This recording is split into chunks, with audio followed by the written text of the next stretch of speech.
à une double actualité. Le 2 novembre prochain sort le livre qu'elle a coécrit avec sa maman, intitulé « Le cadeau d'une mère ». Et puis, 4 jours plus tard, c'est au tour de son nouvel album de sortir. Il est, lui, tout simplement appelé Britney. Alors si Britney, comme vous dites, fait aussi bien avec cet album qu'avec ses 2 précédents, elle devrait emporter le gros lot et confirmer donc son statut de star internationale, puisque ces 2 albums sont quand même vendus à 40 millions d'exemplaires, ce qui est colossal évidemment pour une artiste aussi jeune. Oui, et il faut rappeler que Britney Spears a démarré à 17 ans avec le single Baby One More Time, qui l'a propulsée à la tête des hit parades. Depuis, elle enchaîne tube sur tube et a même chanté récemment aux côtés de Michael Jackson au Madison Square Garden. Exclusif à rencontrer la Lolita Star en Floride. Elle nous fait découvrir ce nouvel album, mais aussi sa maman chérie et également son petit ami, le chanteur Justin Timberlake, qui lui aussi connaît un énorme succès aux États-Unis avec son groupe de boys band NSYNC, un sujet signé Karen Perrin-Deboc. Nouvel album, nouveau style et nouveau look. À presque 20 ans, Britney Spears n'est plus une enfant.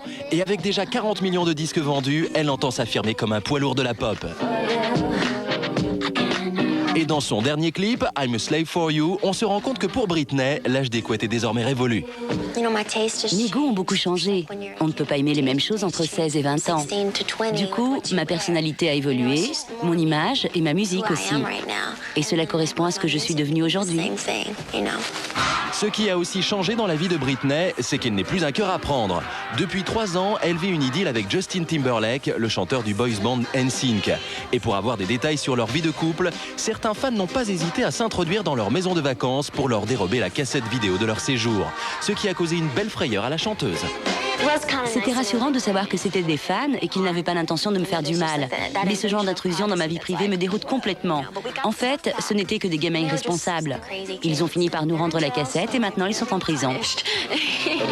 En 4 ans de carrière, Britney Spears s'est imposée comme une star incontournable. La dernière preuve en date, sa participation aux côtés de Michael Jackson à un concert de charité pour les victimes de New York. Il m'a tout simplement appelé. Un jour, le téléphone a sonné, j'ai répondu allô. Et à l'autre bout du fil, c'était Michael Jackson. J'ai cru que c'était une blague. Ce n'est qu'à la fin du spectacle que j'ai réalisé que ce n'était pas un rêve. J'avais chanté avec Michael Jackson. Au cours des 6 derniers mois, Britney n'a pas vraiment chômé puisqu'en plus de son 3e album, elle a écrit un roman intitulé Le cadeau d'une mère avec sa maman Lynn. Et elle a aussi trouvé le temps de jouer dans le film Not a Girl qui retrace la vie de 3 ados. Lorsque je l'ai vue pour la première fois, ça m'a fait tout bizarre. Parce que je me suis vue en tant que Britney, et non comme une actrice. Et finalement, en revoyant le film, j'ai fini par m'habituer. J'en suis même très fière. Et pour découvrir Britney sur grand écran, il va falloir attendre 2002.